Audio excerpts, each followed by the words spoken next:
నమస్తే. మనము త్రిపుర రహస్యం నిన్నటితోటి 14వ చాప్టర్ అంటే ఏంటి? భావనా శుద్ధి. అన్నిటికీ మూలం ఏంటి? భగవతత్వం సృష్టి చేయడానికి కారణం భావమే. మన సృష్టిని మనం పెంపొందించుకోవటానికి కారణం భావనే. అంటే చెప్పింది ఏంటి? ఆ భావనా శుద్ధి టాపిక్లో ఎంతసేపు చెప్పినానబ్బా, నిజంగా కొద్దో గొప్ప భగవతత్వం వల్ల అర్థం చేసుకొని దాని అనుభవంలో కనుక మనం తెచ్చుకోగలిగితే మన ఋషులు చెప్పినటువంటి ప్రిన్సిపల్ ఒకటే. ఏంటది? ఒకటి భగవతత్వ జ్ఞానం ఉంది, రెండు ప్రకృతి ఉంది. మనం ప్రకృతి, మన లోపల ఉన్నటువంటిది మనది భగవతత్వ జ్ఞానం. జ్ఞానం ప్రకృతి రెండు కలిసే ఉన్నాయి, రెండు విడిగా లేవు. అంటే బయట చూసిన భగవతత్వం ప్రకృతి కలిసే ఉన్నది, మనకి లోపల ఏంటి అంటే ఏంటి? అంతర్గతంగా అన్మానిఫెస్ట్గా ఉన్నది ఒకటే ఒక జ్ఞానం. అది లేనిది ఇది లేదు, ఇది లేదే అది లేదు. అందుకని ప్రకృతికి అంతా కూడా శక్తి అమ్మవారిని పెట్టారు. ఎందుకంటే కార్యరూపం అంతా ప్రకృతి కాబట్టి. అందుకని మనకు అన్మానిఫెస్ట్గా ఉన్నటువంటి మన కంటితో చూడలేని దానికి జ్ఞానం అని పెట్టారు. అంటే ఇప్పుడు ఇక్కడ విషయం ఏంటి? మన ఋషులు మన ఈ భావనా సిద్ధి టాపిక్లో చెప్పినవి రెండు ప్రిన్సిపల్స్. ఒకటేంటి? జ్ఞానము, రెండు ప్రకృతి. అంటే మనం జ్ఞానస్థితిలో ఉండి ప్రకృతితో పనిచేస్తున్నాం అనేటువంటి విషయాన్ని మనం అవగాహన చేసుకోవటమే. దేనికి అప్పుడు మనం రియాక్ట్ అవ్వకుండా ఉంటాము, ఏది కోరుకోకుండా ఉంటాము, కంప్లైంట్ ఇవ్వకుండా ఉంటాము. ఇదంతా ఒక డ్రామా నడుస్తుందని అవగాహన చేసుకుంటాము. అప్పుడు ఇంక మన లైఫ్ ఎలా ఉంటుంది? అలా మనం వండర్ఫుల్గా జీవించాలనే ఆ ఋషులు చెప్పారు తప్ప ఎక్కడో స్వర్గం ఉంది, నరకం ఉంది, భగవతత్వ సాధన వల్ల నీకేదో వస్తుంది అని చెప్పలే. సాధన అంటే నిజం చెప్పాలంటే వాళ్ళ దృష్టిలో జ్ఞానం అని అర్థం. మరి జ్ఞానస్థితికి రావాలంటే ముందున్నటువంటి కొద్దో గొప్ప కొన్ని మెట్లు ఎక్కాల్సిందే. ఎందుకు? శరీరం స్వార్థంగా కోరికల కోసం ఉన్నప్పుడు అలా కాదు అని నిష్కామ కర్మ చేసి మనసుని నిశ్చలం చేసుకోవటం, ఆ తర్వాత ఒకే విషయం మీద నిలబెట్టి ఉపాసన చేసి ఒక భగవతత్వం తప్ప ఇంకేమీ లేదనేటువంటి భక్తి భావానికి రావడం. అల్టిమేట్ ఏంటి? మన దగ్గర ఉన్నటువంటి జ్ఞానేంద్రియాలు, కర్మేంద్రియాలు, మన మనస్సు, వాటిని కొంచెం నిగ్రహం పెట్టి ఉన్న విషయం జ్ఞానం తప్ప ఇంకేమీ లేదనేటువంటి విషయాన్ని గ్రహించటం. ఆ స్థితికి వచ్చినటువంటి విషయం, అర్థమైన విషయమే జ్ఞానం. దాన్ని అనుభవానికి తెచ్చుకోవటం ఎలా అనేటువంటి విషయాన్ని ఇప్పుడు మనకి జ్ఞానఖండ సారం అనేటువంటి 15వ చాప్టర్లో చెప్తున్నాడు. ఈ మహానుభావుడు ఈ పుస్తకాన్ని సుభేదనుడు అనేటువంటి ఆయన ఎన్ని వేల సంవత్సరాల నాడు రాశాడో మనకి తెలియదు. ఈ పుస్తకంలో ఉన్నటువంటి భగవద్గీతలో అర్జునుడు కృష్ణుడికి మధ్యలో ఎలా సంవాదమో ఇక్కడ కూడా ఎవరికి? దత్తాత్రేయుడికి, పరశురాముడికి. దత్తాత్రేయుడు అంటే ఎవరు? అత్రి అంటే ఏంటి? 3 గుణాలు ఉన్నటువంటి, ఒక 3 గుణాలని దాటినటువంటి దత్తుడు అనమాట అర్థమట. అంటే దత్తాత్రేయుడు. అత్రి అంటే మళ్ళీ వాళ్ళ అమ్మ పేరు ఎవరు? అనసూయ. అత్రి మాత వాళ్ళ మదర్ అవుతుంది. అంటే అనసూయకిను తర్వాత ఒక మునీశ్వరుడికి పుట్టినవాడు దత్తాత్రేయుడు. కాకపోతే ఆవిడేం కోరుకుంది? నాకు మీ 3 రూపాలు కావాలి పొమ్మని కోరుకుంది. ఎవరికి? బ్రహ్మ, విష్ణు, మహేశ్వరులు. నిజంగా చెప్పాలంటే అద్వైత సిద్ధాంతంలో ఉన్న ఒకే ఒక జ్ఞానం తప్ప మిగిలినవన్నీ మన ఋషులు పెట్టిన పేర్లే.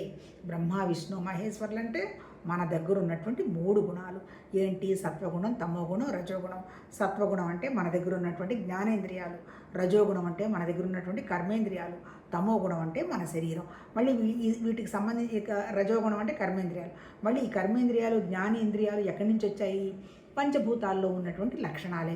ఏంటి పంచభూతాలు? నేల, నీళ్లు, అగ్ని, వాయువు, ఆకాశం.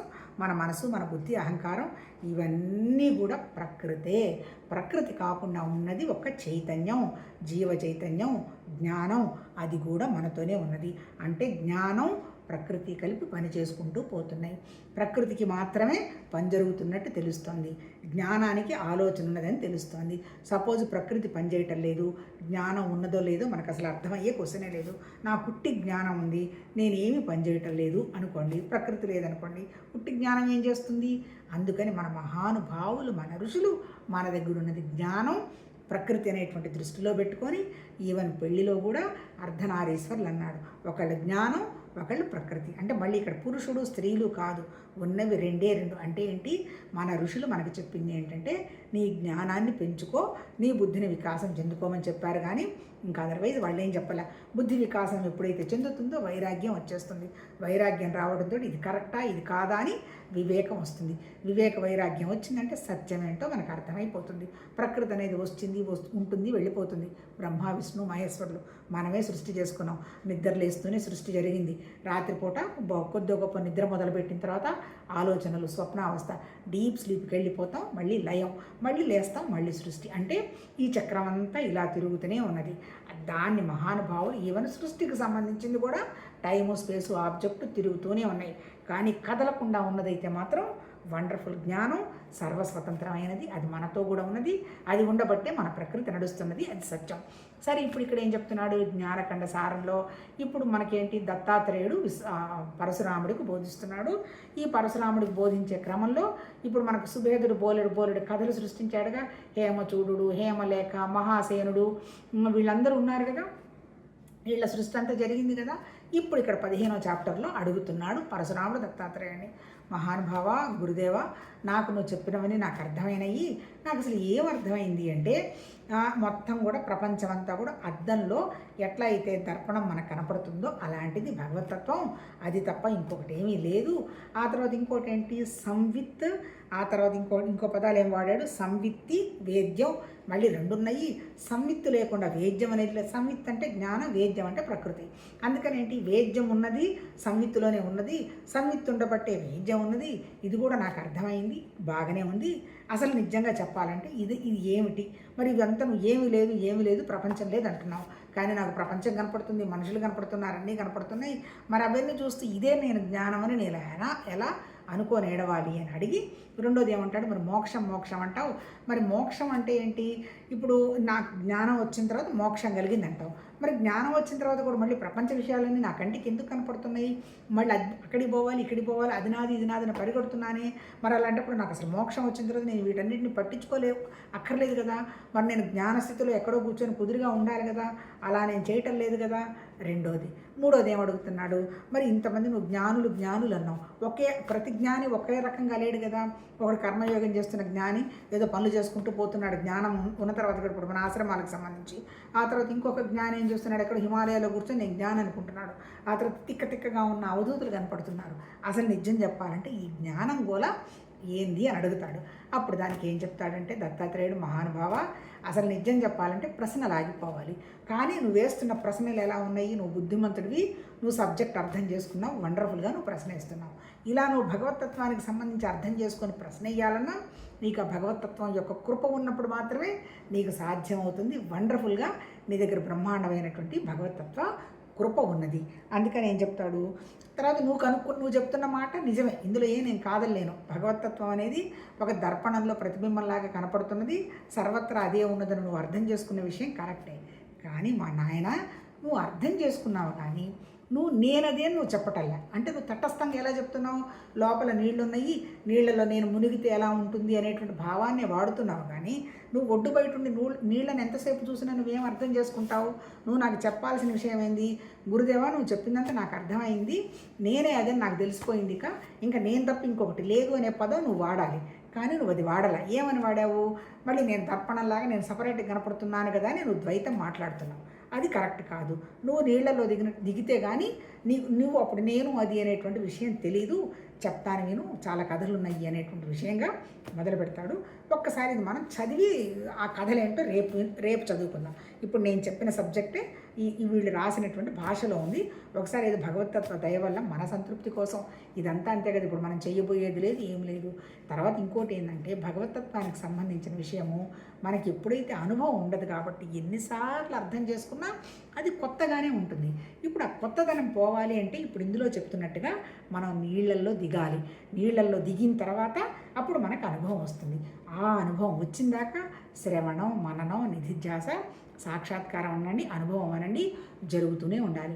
ప్రాణం పోయేంత వరకు ఈ మనసు ఉంటునింది కాబట్టి ఆ మనసును సమత్వ స్థితిలో ఉంచాలి కాబట్టి మనం అదేనని భగవతత్వం తప్ప ఇంకొకటి ఏమీ లేదు అనేటువంటి విషయంగా దాన్ని గట్టిగా పట్టుకోవటం అనేది మనం జరగాల్సిందే. గట్టిగా పట్టుకోవటమే కాకుండా అది మనం ధ్యాన స్థితి అంటే నిధిధ్యాస ఆ స్థితిలో ఉన్నప్పుడు సాక్షాత్కారం అంటే నేనే అది, నేను తప్ప ఇంకేమీ లేదు అనేటువంటి విషయం మనకు అవగాహనకు వస్తుంది. అది ఎలా అవగాహనకు రావాలి అని ఆ మహానుభావుడు చెప్పబోతాడు. ఈ టాపిక్ ఒక్కసారి చదువుకుందాం. జ్ఞానఖండసారం.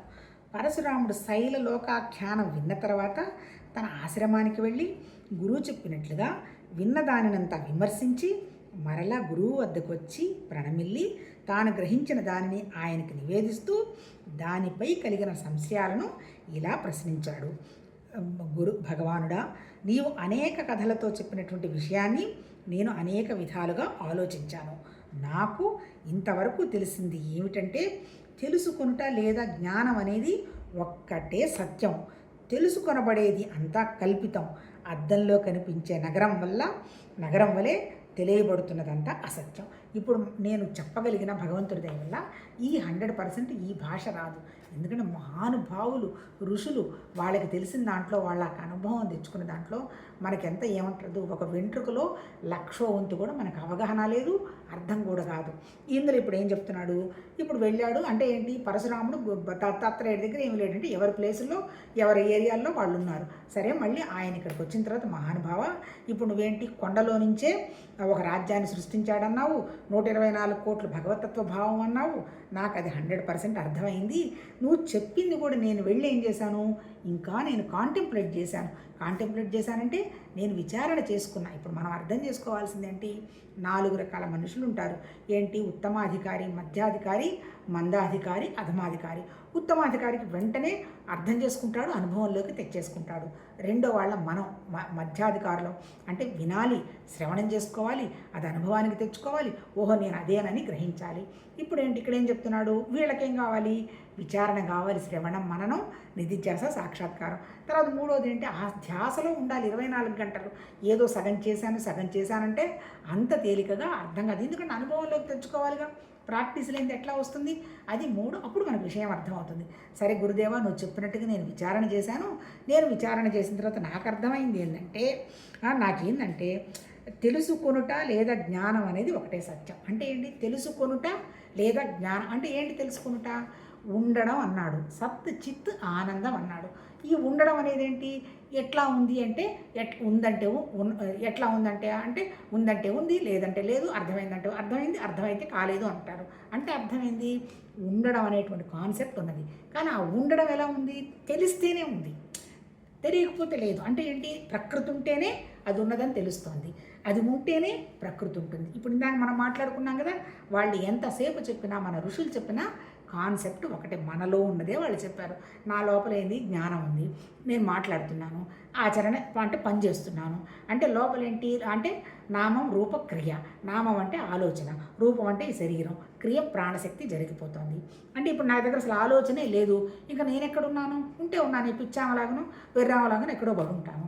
ఉత్తి ఆలోచనే ఉంది, శరీరానికి పనిచేసే శక్తి లేదు. నేనేం చేయగలుగుతాను, ఊరికిన కళ్ళు తెరుచుకొని అటు ఇటు చూసుకుంటూ ఉంటాను, అంతగా తప్ప నేను చేయలేను.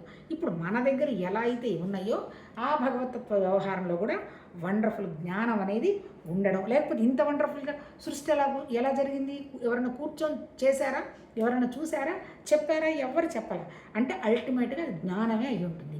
కానీ ఆ జ్ఞానం ఉందని ఎవరికి తెలుస్తుంది, ప్రకృతిని తెలుస్తుంది, అంతే కదా. ప్రకృతిలో ఉన్న ధర్మాలన్నీ ఎట్లొచ్చాయి, ప్రకృతిలో నేల మొలకెత్తిచ్చే లక్షణం, ధర్మం, భగవతత్వ శక్తి, ఆ తర్వాత నీళ్లు పారే శక్తి, రుచి, ఇవన్నీ ఎక్కడి నుంచి వచ్చాయి, ఆ భగవతత్వ లక్షణమే.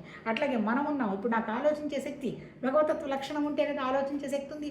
నా శరీరం గురించి ఆలోచించుకోవచ్చు, డజంట్ మ్యాటర్, పక్కన పెట్టేస్తే లోపల ఉన్నది జ్ఞానం అంటే ఆ ఆలోచన శక్తి, భావశక్తి. ఆ భావశక్తి వల్లనే సృష్టి అంతా వ్యక్తమైంది.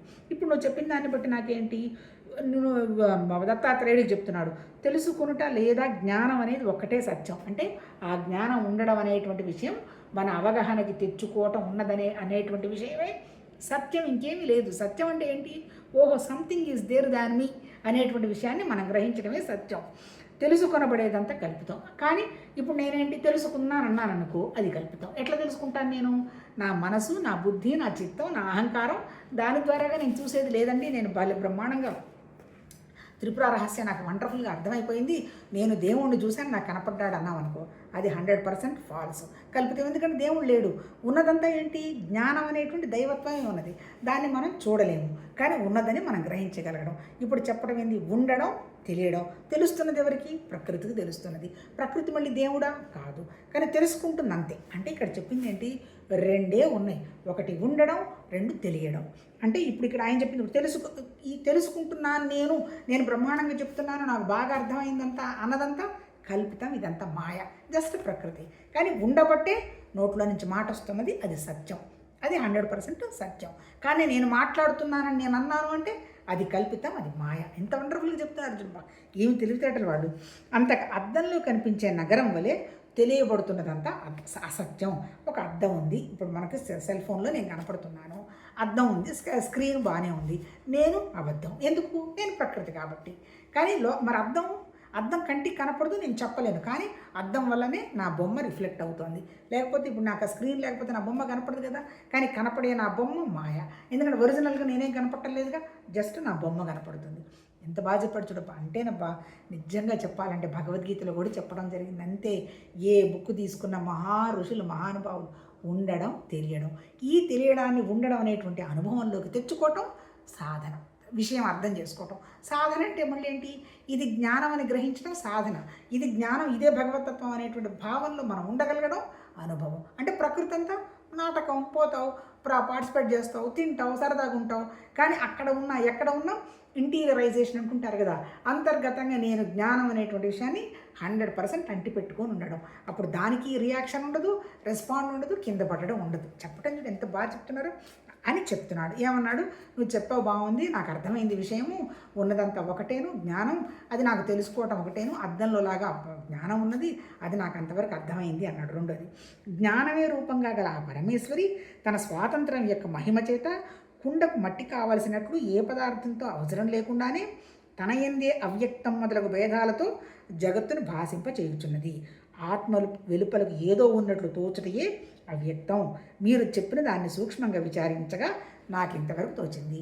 నిరాకారమైనటువంటి పరమేశ్వరి శక్తి, నిరాకారమైనటువంటి వండర్ఫుల్ జ్ఞానం ఏ పదార్థంతో పని లేకుండానే, అంటే మట్టి లేకుండానే కుండల్ని తయారు చేసేటువంటి స్థితిలో ఉండి తన భావంతో అవ్యక్తంగా ఉన్నటువంటి తన శక్తితోటి ఇదంతా వ్యక్తం చేయడం జరిగింది. అంటే వ్యక్తమయ్యేదంతా ప్రకృతి, అవ్యక్తంగా ఉన్నదంతా నిరాకారమైనటువంటి జ్ఞానం, అది నాకు అర్థమైంది గురుదేవ అంటాడు. మూడోది, తెలుసుకొనుట సంవేదన లేదా సంవిత్తి తెలియబడదనేది వేద్యం. వేద్యంతో ఎప్పుడూ ఏ విధంగానూ సంబంధం లేకుండా శుద్ధంగా ఉండడే సంవిత్తి యొక్క యథార్థ స్వరూపం అని చెబుతున్నారు. కానీ వేద్యం సంవేదనలో ఎప్పుడు ఉండనే ఉంది. అటువంటిప్పుడు వేద్యం లేని పరిశుద్ధమైన సంవేదనను పొందుటకు ఎలా వీలగును? దానిని అలా పొందకుంటే పురుషార్థమే లేదు కదా. మోక్షమే పురుషార్థం అన్నారు. ఆ మోక్షం యొక్క స్వరూపం ఏంటి? జ్ఞానం కలిగినంతనే మోక్షం కలుగునంటే ఆ మోక్ష స్థితి ఎందు వ్యవహారం ఎలా కుదురుతుంది? మరి వ్యవహార పరాయణులైనటువంటి జ్ఞానులు కనిపిస్తున్నారు. వారికి వేద్యరహితమై కేవలం సంవేదనం ఎలా నిల్చును? శుద్ధమైనటువంటి సంవేదనలో నిలిచిన వానికి వ్యవహారం ఎలా కలుగును? ఎలా జరుగును? జ్ఞానం ఏకరూపమైనప్పుడు దాని వలన కలుగు మోక్షం కూడా ఏకరూపంగానే ఉండాలి. మరి లోకంలో జ్ఞానుల యొక్క స్థితిలో భేదం ఎలా కనిపిస్తుంది? వండర్ఫుల్ అబ్బా. ఇక్కడ వాడిన పదాలేంటి? ఏమేం వాడాడు నిజం చెప్పాలంటే?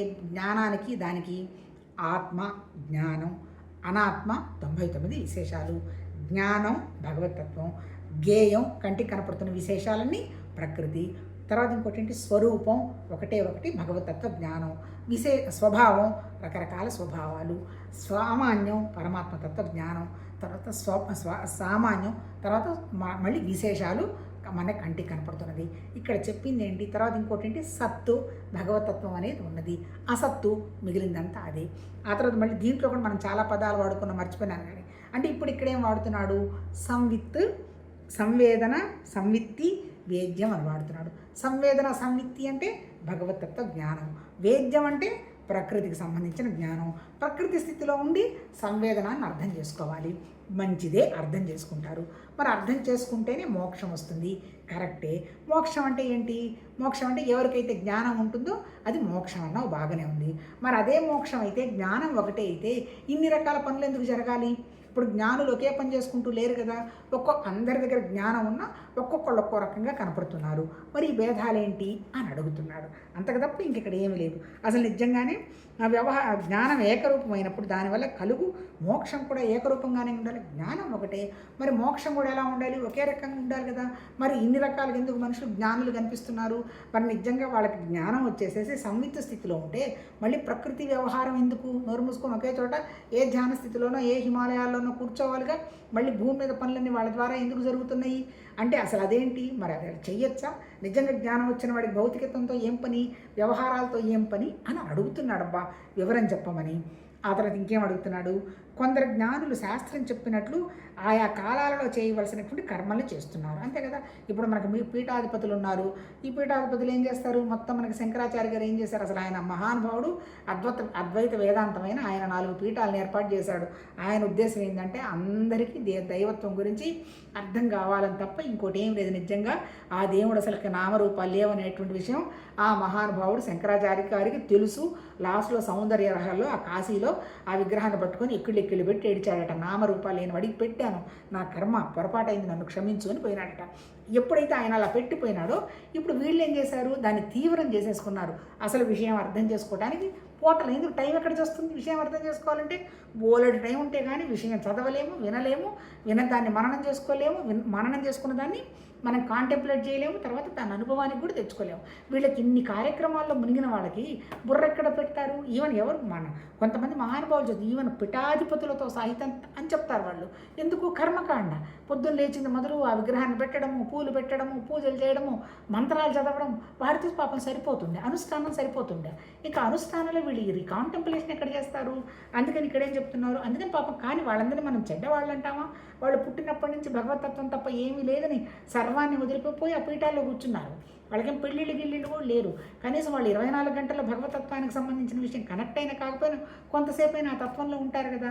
మరి మనం వాళ్ళని జ్ఞానులు అనలేమా? ఇన్ని రకాల పనులు పెట్టుకున్నారు కదా వాళ్ళు. మరి వాళ్ళు జ్ఞానులేనా?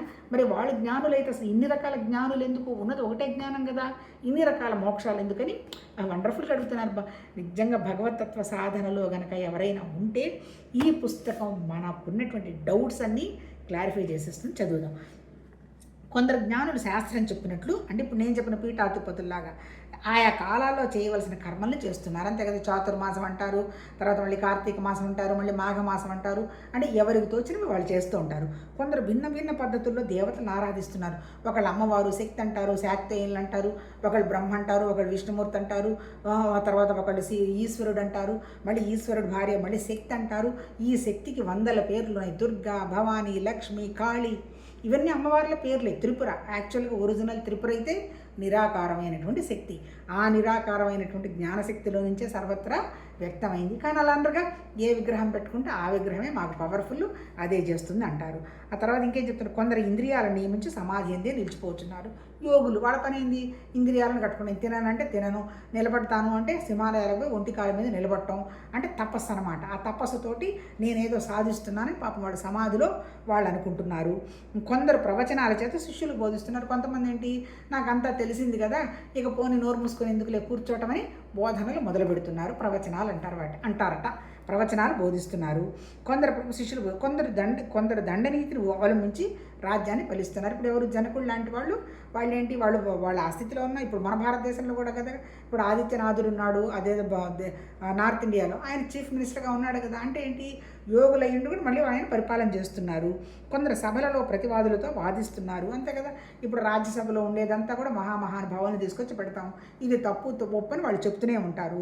మరికొందరు ఎల్లప్పుడూ ఆ శాస్త్రాలను రచిస్తున్నారు, 24 గంటలు పుస్తకాలు రాస్తున్నారు, చెబుతున్నారు. కొందరు సదా ప్రపంచ జ్ఞానం లేని వారు ఉంటారు. కొంతమంది అవధూతులు ఉంటారు, అసలు ఏం పట్టించుకోరు, బట్టలు వేసుకోరు, స్నానం చేయరు, తినలేరు, హోమూలు పడుంటారు. కొందరు లోకులు యావగించినట్టు ప్రవర్తన కలిగి ఉంటారు. అదే ఇప్పుడు అవధూతలు, బట్టలు కూడా వేసుకోరు పాపం. అందుకే ఇన్ని రకాల జ్ఞానాలు ఎక్కడి నుంచి వచ్చాయి? ఇన్ని రకాల యోగులు ఎక్కడొచ్చారు? ఉన్నది ఒకటే జ్ఞానమే కదా అని అడుగుతుంటాడు. వీరందరూ లోకంలో జ్ఞానులుగానే ప్రసిద్ధులై ఉన్నారు. అంతే కదా. ఇప్పుడు మనం పేరు చెప్పుడు సత్యసాయిబాబా మనం అనుకుంటాము, షిరిడి సాయిబాబా అనుకుంటున్నాము, ఆ తర్వాత మన మహానుభావుడు మన కృష్ణ భగవాన్ అనుకుంటాము, శ్రీరామచంద్రుడు అనుకుంటాము. ఇట్లా ఎంతోమందిని వాళ్ళని ఒక్కొక్కళ్ళని మనం భగవతత్వ స్వరూపులుగానే మనం కొలుచుకుంటున్నాం కదా. మోక్షం అందరికీ సమానమైనప్పుడు వీరి స్థితుల్లో భేదాలు ఎలా కలుగుతున్నాయి? వీరి విజ్ఞానం సమానం కాదా? వీరి జ్ఞానాల్లో తారతమ్యం ఉందా? ఇదంతా నీవు తప్ప ఎవరూ చెప్పలేరు. నిన్నే శరణు పొందిన శిష్యుని యందు నీ మనసు సహజంగానే దయార్థమై ఉండును. కావున నా సంశయాలు తొలగించము.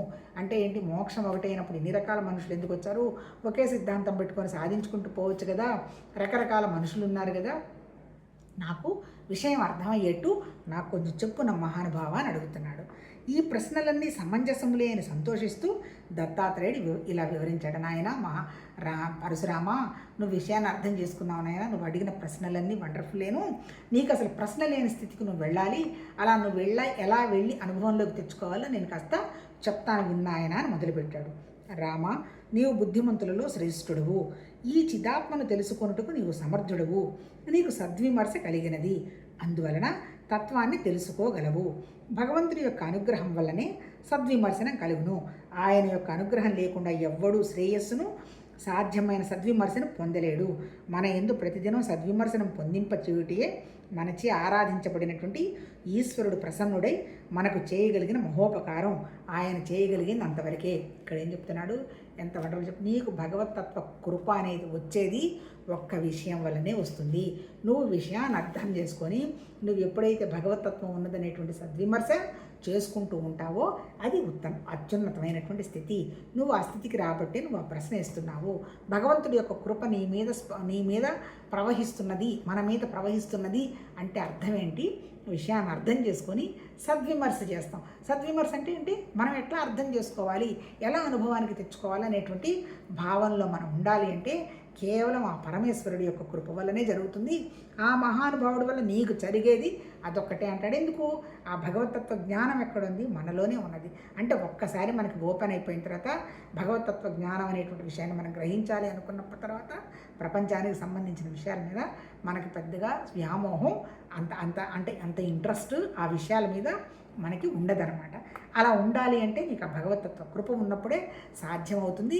నువ్వు ఇంత మంచి ప్రశ్నలు అడుగుతున్నావు అంటే 100% నీ దగ్గర ఆ భగవతత్వ కృప ఉన్నది నాయన అంటున్నాడు.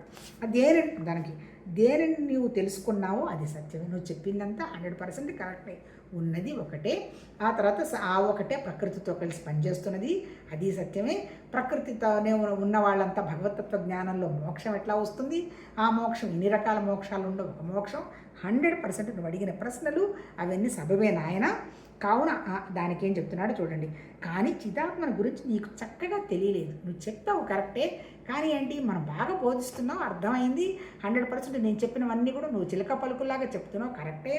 కానీ అద్దంలోనే నగరం వల్లే చిదాత్మ తన యందు జగత్తును భాషింపచేస్తుంది అని తాటస్థ్యంలో చెప్తున్నావు. అంటే నువ్వు చెప్పింది నాకు అర్థమైంది గురుదేవా.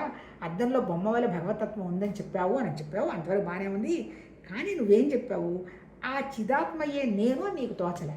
ఇప్పుడు అర్థంలో ఇప్పుడు బొమ్మ కనపడుతుంది, వేరే బొమ్మ ఏదో కనపడుతుందని నువ్వు ద్వైతంగా చెప్తున్నావు. కానీ ఆ బొమ్మ ఎవరిది? నీదే అనేటువంటి విషయం నీకు తోచలేదు. చిదాత్మను తనకన్నా వేరొక వస్తువుగా ఎవరు తటస్థుడుగా తెలుసుకుంటున్నాడో వాడికి అది తెలిసే క్వశ్చనే లేదంట. అబ్బా ఎంత వండర్ఫుల్గా చూడండి. అంటే ఏంటి? భగవతత్వం అనేది వేరే ఎక్కడో ఉన్నది, ఎవరో మనకి ఏదో ఇస్తున్నారు, వాళ్ళ వల్ల మనం ఇలా ఉన్నాము అనేటువంటి భావం మనలో ఉన్నంత వరకు మనకి ఏమీ అర్థం కాదు అంటాడు. ఎందుకు అర్థం కాదు? అది నువ్వే. నాలోనే ఆ భగవతత్వం ఉంది అనేటువంటి భావాన్ని నువ్వు గట్టిగా పట్టుకోకపోతే, నువ్వు తటస్థంగా ఉంటే నీకు అర్థం కాదు. తటస్థం అంటే ఏంటి? నీళ్లున్నాయి, నీళ్ల పక్కన ఒడ్డు ఉంది, అది తటస్థం. నువ్వు నీళ్ళని చూస్తూ ఉంటావు, వాళ్ళు ఏదో నాకు ఇస్తారు, వాళ్ళు ఏదో నాకు ఇస్తారు, ఎవరు ఎక్కడి నుంచి ఏమీ రాదు. నువ్వు తెలుసుకోవాల్సింది ముందు నువ్వు నీళ్ళల్లో దిగి ఇది నేనే కదా అనేటువంటి విషయాన్ని నువ్వు గ్రహించింది నీకేం అర్థం కాదు అంటున్నాడు. ఆ చిదాత్మ వానికి తెలియదు. ఆ చిదాత్మయే నేను అని తెలుసుకున్న వానికి తటస్థ్యం ఉండదు. ఎవరైతే నా దగ్గరే అది ఉంది కదా అన్నవాడికి వాడు తటస్థంగా ఉండడు, వాడే నేనని భావించుకుంటూ ఉంటాడు. ఆత్మ ఎక్కడో ఉన్నట్లు తటస్థంగా తెలుసుకున్నట స్వప్నంలో తెలుసుకున్నటువంటిదే. ఆత్మ ఎక్కడో ఉందంటే కళ వస్తుంది, కళలో వెళ్ళిపోతుంది. ఓహో భగవంతుడు నాకు ఎక్కడో కళలో కనిపించాడు, ఇది చేశాడు అంటే జస్ట్ అది కళ లాంటిది. అందుకని భగవతత్వం అనేది కళ కాదు, అది నిజం, అది నువ్వే అని చెబుతున్నాడు. అవును, స్వప్నంలో దొరికిన నిధి వల్ల తటస్థుని యొక్క ఆత్మజ్ఞానం ముఖ్యమైన ఫలాన్ని వసంగదు. ఇప్పుడు తటస్థుడు ఉంటాడు, రేపు దీనికి ఉదాహరణలు రేపు మాట్లాడుకుందాం, ఆల్రెడీ టైం అయిపోయింది. ఇప్పుడు ఈ తటస్థుడికి ఏమందుతుంది? ఒడ్డున కూర్చున్నాడు, అదిగా ఆయన చెప్పాట భగవతత్వ జ్ఞానం ఎక్కడ ఉందట, ఇది ప్రకృతట, అదట, ఇదట అని మాటలు చెప్పుకుంటూ పోతాము. మరి అలాంటి వాడికి ఏం అర్థం అవుతుంది? కలలో వచ్చింది, రాత్రి నాకు భలే కల వచ్చింది, ఆ కలలో నేను ఎక్కడో ఆకాశంలో ఆకాశయానం చేసి వచ్చాను, అక్కడ నాకు ఆకాశంలో నాకు ఒక గుర్రం రెడీ అయింది, అక్కడికి పోయిన తర్వాత ఎక్కడో నేను నిలబడ్డాను, అక్కడికి పోయిన తర్వాత ఋషులంతా నన్ను రిసీవ్ చేసుకున్నాను, ఇలాంటి కళలు వచ్చాయనుకోండి, అది నిజంగా తెల్లవారిన తర్వాత అది ఉన్నదా? జస్ట్ కళ. కళలో నీకేం అనుభవం ఉంది? అన్ని పాత్రలు నువ్వే వేసావు కదా, అప్పుడు నీకు అనుభవం ఉండే క్వశ్చన్ లేదంటున్నాడు. అట్లాగే సో నిజవలే తటస్థుని యొక్క ఆత్మజ్ఞానం ముఖ్యమైన ఫలం వసగదు. అంటే ఆ కళలో లాగా తెలుసుకున్నటువంటి జ్ఞానం వల్ల నీకేమి లాభం ఏం ఒరగదు. ఈ విషయంలో ఇదివరకు జరిగిన ఒక వృత్తాంతం చెప్తాను వినమంటున్నాడు. దీనికి సంబంధించి అష్టావక్రుడు జనకుడు అనుకుంటాను, వాటికి సంబంధించిన కథలు చెప్తానన్నాడు. రేపు చూద్దాం. ఇప్పుడు నిజం చెప్పాలంటే ఈ పుస్తకం ఏంటి? అన్నిటికీ మూలం భావమే. మరి నేనే ఆ భావాన్ని ఎలా గ్రహించాలి, దాన్ని ఎలా నేను అనుభవంలోకి తెచ్చుకొని అది నేనే అని ఎలా చెప్పగలగాలి అనేటువంటి విషయాన్ని ఆ మహానుభావుడు చెప్పబోతాడు. అది రేపు కంటిన్యూ చేద్దామబ్బా. దీని గురించి ఆల్రెడీ ముందు మాట్లాడుకున్న ఇంట్రడక్షన్ ఒకటి ఇది చదివాము. నిజంగా ఏంటంటే మామూలుగా సహజంగా మనందరికీ వచ్చే ప్రశ్నలే. మరి ఆయన గురువే, మా గురువు తప్ప ఇంకో గురువు లేరంటారు. మరి వాళ్ళు గురువులు కాదా? వాళ్ళు చెప్తున్నది అదేగా. వాళ్ళు చెప్తున్నది కూడా ఏ గురువు పీఠానికి మనం వెళ్ళినా ఇదిగోనమ్మా నువ్వు దొంగతనం చేసినా మోసం చేసినా డబ్బు తీసుకొచ్చి నాకు ఇవ్వమని ఏ గురువు చెప్పడు కదా. ఎవరు చెప్పినా ఉన్నదంతా భగవతత్వం ఒకటే, దానికి నువ్వు ప్రాక్టీస్ చేసుకుంటూ వెళ్ళాల్సిందని చెప్తాడు. మరి మోక్షంలో వాళ్ళ మోక్షం వేరు, మన మోక్షం వేరా? ఏంటి నీ తేడాలు ఎందుకున్నాయి? తర్వాత ఇన్ని సాధనలు ఎందుకున్నాయి? ఉన్నదే ఒకటే అయినప్పుడు సంవిత్తు ఒకటే, వేద్యం ప్రకృతి ఒకటే. మనం వేద్యం స్థితిలో ఉండి సంవిత్తుని అర్థం చేసుకోవాలి. సంవిత్ అంటే ఏంటి? ఉన్నదంతా ఒకటే భగవతత్వం అనేటువంటి జ్ఞానం నీకు ఎందుకు అందటం లేదు? నీకు ప్రపంచం అంతా ఎందుకు డిఫరెంట్గా కనపడుతున్నది? ఏంటి కారణాలు అనేటువంటి విషయాలు ఇక్కడ చెప్తూ ఏం చెప్పాడు? నువ్వు అదని కనుక ఫీల్ అవ్వనంతకాలం నీకు విషయం అర్థం అవ్వదయ్యా. బయట ఉన్నప్పటి నుంచి నీకు డిఫరెంట్గా ద్వంద్వంగానే అర్థమవుతుంది. అది నేనే నువ్వు గ్రహించినప్పుడు నీకు విషయం అర్థమవుతుంది. దానికి సంబంధించిన స్టోరీలు ఉన్నాయి, రేపు చెప్పుకుందాం అన్నాడు. రేపు చెప్పుకుందాం.